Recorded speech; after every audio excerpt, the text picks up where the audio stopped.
હાલ એક મહત્વપૂર્ણ સમાચાર મળી રહ્યા છે। તાપીમાં 2 બાળકોનું પાણીમાં ડૂબી જવાથી મોત। નિઝરના દેવલપાડા ગામના 2 બાળકો ઉકાઈ જળાશયના પાણીમાં નાહવા ગયા, જ્યાં ઉકાઈ જળાશયના ઊંડાણમાં ડૂબી જવાથી બંને બાળકોનું મોત નીપજ્યું છે। 15 દિવસમાં ફરી એકવાર ઉકાઈ જળાશયના પાણીમાં ડૂબી જવાથી મોતની ઘટના આવી સામે।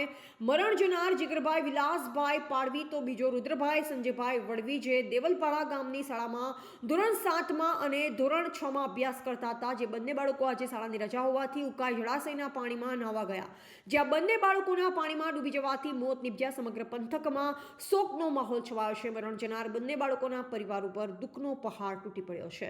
રિપોર્ટર મનીષ જ્ઞાન ચંદાની, તાપી।